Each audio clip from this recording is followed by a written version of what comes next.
एक दो लड़कियों के अपहरण की सूचना प्राप्त हुई। उनके घर वालों ने रिपोर्ट किया कि उनकी लड़कियां आधार कार्ड बनाने के लिए कांटा टोली गई थी और बीच रास्ते से उन्होंने एक फ़ोन किया। उस फ़ोन कॉल के दौरान वो लड़कियां रो रही थी कि मुझे ज़बरदस्ती किया जा रहा है ऑटो वाले के द्वारा, और उसके बाद वो फ़ोन ऑफ हो गया। ये बड़ा ही गंभीर आरोप था और गंभीर स्थिति थी। रांची पुलिस ने तत्काल कांड दर्ज किया और दर्ज करने के बाद मामले की गंभीरता को देखते हुए सिटी एसपी के नेतृत्व में एक एसआईटी का गठन किया गया और तत्काल सर्च आरंभ किया गया था। और पुलिस रात भर जो है, जो भी संभावित लोकेशंस थे, वो जंगल, पहाड़, सारी जगहों पर विभिन्न टीम बनाकर सर्च किया गया, लेकिन इसका कोई सूत्र हम लोग को नहीं मिल पाया। हम लोग लगातार उस लड़की के द्वारा किए गए कॉल के आधार पर हम लोग जो है अनुसंधान कर रहे थे, लेकिन बाद में धीरे धीरे जब हमारे तकनीकी अनुसंधान आगे बढ़ा तो लगा कि मामले में कुछ हेर फेर है। उसके बाद मोहम्मद इस्माइल, मैंने कहा, कर्नाटक का रहने वाला, रायचूर जिले का। दूसरा यहाँ हिंद पीढ़ी का जुनैद आलम है। तीसरा रजरप्पा का मजहर आलम है। चौथा नगर उटारी का इमरान खान है और फिर हिंद पीढ़ी का ही कासिफ फिरोज है। सर, ये मामला कितने दिनों से चल रहा था, प्रेम प्रसंग वाला? क्योंकि सोशल मीडिया मीडिया अभी जो है जिन बातों को हम लोग सत्यापन कर रहे हैं, तो इस लोग कहने पर है कि ये पहले से ये लोग इंटरनेट पे जुड़े हुए थे। बाद में जो है इनसे फिजिकली मुलाकात भी होता था और जो मुख्य अभियुक्त है वह यहाँ पर 5 जनवरी को ही आ गया था। घटना चीजें बरामद हुई है सर इनके पास मोबाइल्स बरामद हुए हैं। जो मोबाइल तोड़ा वो भी एक बरामद हुआ है। इसके अतिरिक्त कुछ मोबाइल लोगों ने फेंक भी दिया है। हम लोग पूरे मामले का अनुसंधान कर रहे हैं। सर, ये लोग कर्नाटक कैसे पहुंचे? ये ट्रेन के रास्ते से पहुंचे। यहाँ से ये चितरपुर गए, चितरपुर से फिर ये लोग कोडरमा गए, कोडरमा से गया गए, गया से दूधी गए, दूधी से बनारस गए, बनारस से फिर जो है नागपुर गए, नागपुर से फिर वो कर्नाटक गए। लड़कियों के घर वापसी में क्या करेंगे? लड़कियों के घर वापसी बारे हम लड़कियों से बात कर रहे हैं, काउंसलिंग किया जा रहा है लड़कियों का। सूचना भी आई थी कि इन दोनों की शादी हो गई है, वहाँ पे कोर्ट मैरिज ऐसा कुछ? अभी ऐसी कोई सूचना नहीं है। अभी ऐसी कोई सूचना नहीं। सर, वो जो फोन की थी लड़की अपने पिता को, तो वो क्या था जो वह अभियुक्त के बहकावे में आके वो चाहते थे कि हमारे पेरेंट यह जान लें कि हमारा अपहरण हो गया है, और इनको एक टेंशन था कि अगर हम यह बताएंगे कि हम प्रेम प्रसंग में हैं या कहीं हैं तो घर वालों का रिएक्शन होगा। अभी जो प्रथम दृष्टिया बात आई वो इतनी है, पर चूंकि लड़कियां अभी शौक में हैं, हम लोग काउंसलिंग कर रहे हैं, तब उनका हम लोग यह फाइनली कोर्ट में। सर, इसमें टेम्पो वाले का काफी चर्चा हो रहा था, टेम्पो वाले का क्या रोल है? टेम्पो का कोई रोल नहीं है। ये यहाँ से अल्टो कार से गई थी, कोई टेम्पो इसमें इन्वॉल्व नहीं था। सर, रांची में सब साथ में जा रहे थे या फिर साफ दोनों बहन का प्यार का मामला था सर कि एक बहन का? अभी इन सब बातों पर टिप्पणी करना उचित नहीं है। सर, दोनों लड़कियां बालिग हैं? दोनों बालिग हैं, दोनों बालिग हैं। सर, जिस तरह से प्रकरण हुआ, इसमें कहीं ना कहीं जो आपने बताया कि गुमराह किया, सरकार बिल्कुल, को गुमराह बिल्कुल। किया, इसमें क्या लड़कियों पर भी कार्रवाई हुई? हमारे यहाँ उसके लिए भी प्रावधान है, और हम लोग पहले पूरे मामले की छानबीन कर लेंगे। अगर लगेगा कि पुलिस को झूठी कहानी रचने में लड़कियों की भी संलिप्तता है तो उन पर भी कानूनी कार्रवाई संभव है। ठीक है, थैंक यू। और वो रेलवे का यूज कर रही है, रेल लाइन का यूज कर रही है। उसके बाद जो है पुलिस टीम लगातार ऑपरेशन करती रही। इस क्रम में रांची पुलिस की टीम ने और उनके सहयोग आरपीएफ के भी सहयोग किया गया था। हम लोगों ने लगभग कई ट्रेनों को सर्च किया।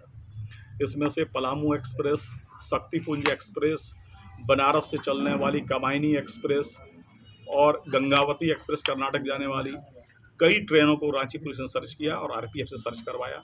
इसके अतिरिक्त बहुत सारे रेलवे स्टेशन के सीसीटीवी फुटेज देखे गए। उसमें नागपुर, पुणे, कर्नाटक का हुबली, गंगावती सारे का फुटेज सर्च किया गया। और काफ़ी मेहनत के बाद जब मामला क्लियर हुआ तो पता चला कि जो लड़का है जिससे हम लोग भी पूछताछ कर रहे हैं और जो भी गिरफ्तार हुआ है, इसका कहना है कि मेरा लड़की से प्रेम संबंध था और हम लड़की को भगाकर ले गए थे। लड़कियों से हम लोग पूछताछ कर रहे हैं, और चूँकि अभी वो शौक में हैं तो हम लोग अभी कुछ भी स्पष्ट अभी उनके द्वारा जो है इन्फॉर्मेशन नहीं बता पा रहे हैं कि वो क्या कहना चाह रही हैं। लेकिन कुल मिलाकर था कि लड़कियों ने उस अभियुक्त के बहकावे में आके ही ये झूठा ऑडियो भेजा था, ताकि घर वालों को ये लगे कि अपहरण हो गया है और वे अपने बॉयफ्रेंड के साथ जा सकें। अभी हम लोग सारे मामले का सत्यापन कर रहे हैं, पर बहुत ही शातिराना अंदाज से जो अभियुक्त है और उनके सहयोगी ने इस पूरे भगाने की प्लानिंग रची थी। और इस पूरे प्लानिंग के दौरान ये लोग पुलिस के लोकेशन ट्रेस से बचने के लिए इन लोगों ने कई बार फ़ोन को तोड़ा, सिम को तोड़ दिया। कई बार जो है नए फ़ोन को लेकर रेलवे स्टेशन के केवल वाईफाई का यूज किया, या अपने मित्र को बुलाकर वाईफाई का यूज किया, ताकि पुलिस जो है सिम के आधार पर ट्रेस न कर पाए।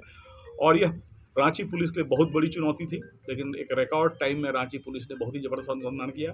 इस पूरे अनुसंधान में गढ़वा एसपी और नगर उटारी थाना प्रभारी और कर्नाटक के एडीजी और कर्नाटक के कोप्पल जिले के एसपी ने काफ़ी सक्रिय सहयोग किया।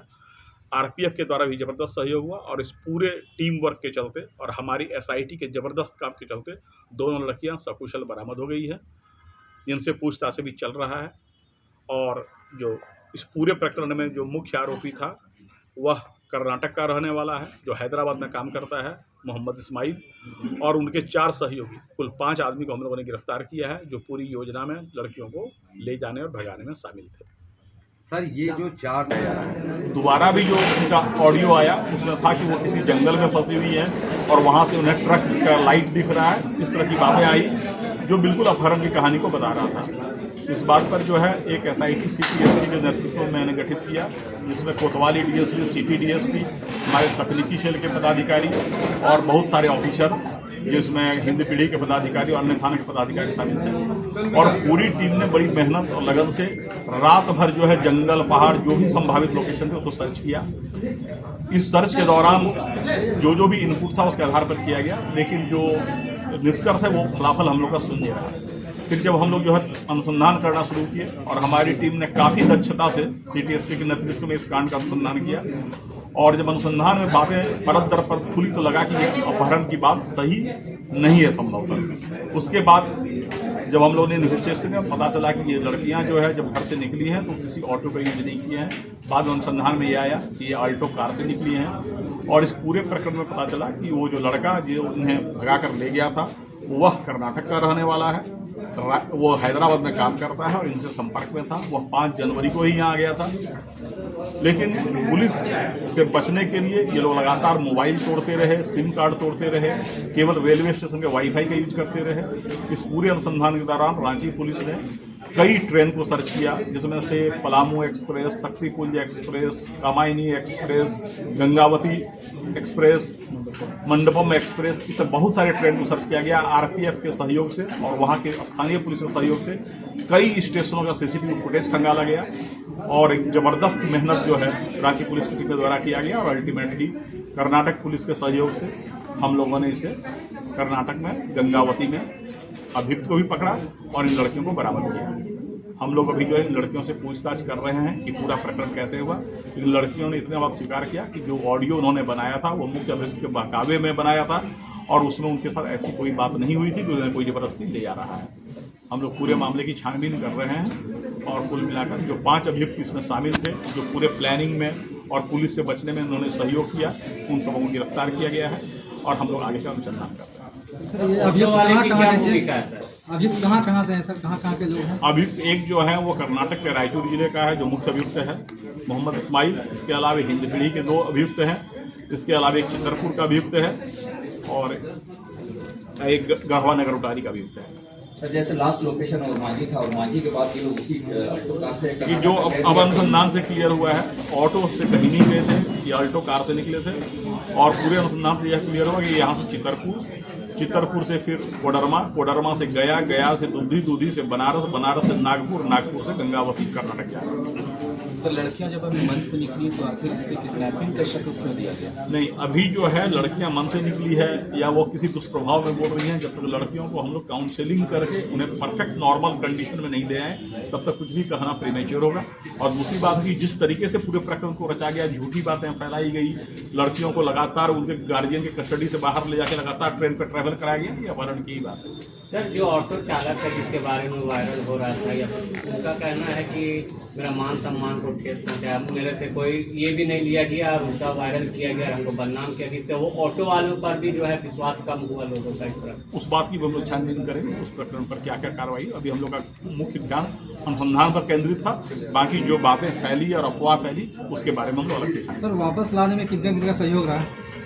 वापस लाने में हमारी एसआईटी की टीम वहां गई थी, और मामले की गंभीरता को देखते हुए हमने पूरी एसआईटी को एरोप्लेन से कर्नाटक भेजा, और पूरे अभियुक्त और जो लड़कियां बरामद उन सबको हम लोग एरोप्लेन से लाए ताकि मामले में कोई विलम्ब न हो, क्योंकि बहुत तरह की भ्रांतियां फैल रही थी और शहर में एक तरह का अलग तरह का वातावरण पैदा हो रहा है। जिस तरह से ये लोग सोची समझी ये प्लानिंग के तहत ये तारीख हुई है, पुलिस को गुमराह किया गया, गार्जियन को गुमराह किया गया, उसके लिए भी कानूनी प्रावधान है और वैसा लगे तो कानूनी प्रावधान के तहत उसमें भी कार्रवाई करेंगे। सर, राज्य के मुख्यमंत्री हेमंत सोरेन इसमें संज्ञान लिए। माननीय मुख्यमंत्री का शुरू से निर्देश था कि इस कांड को उच्च प्राथमिकता दी जाए और किसी भी तरीके से सबसे पहले लड़कियों को बरामद किया जाए, और माननीय मुख्यमंत्री के निर्देश के आलोक में ही मैंने एसआईटी का गठन किया था और एसआईटी ने काफ़ी अच्छा काम किया। सर, अगर इसमें होगा तो उनके साथ क्या किया जाएगा? कानूनी कार्रवाई उसके लिए प्रावधान है। अगर आप जो है पुलिस को झूठी सूचना देते हैं तो उसके लिए भी कानूनी प्रावधान है। सर, लड़का और लड़की जो है वो कितने दिनों से मतलब जो है संबंध में, वो उनके आपसी संबंध के बारे में अभी कुछ भी कंक्लूसिवली कहना उचित नहीं होगा। हम लोग उस बिंदु पर छानबीन कर रहे हैं, बरामदगी हो गई है, बाकी बिंदुओं पर हम जब पूरी तरह से निष्कर्ष पर पहुंचेंगे तब बताएंगे। यही में लड़के हैं जो लोग पकड़ा है, ये कर्नाटका से और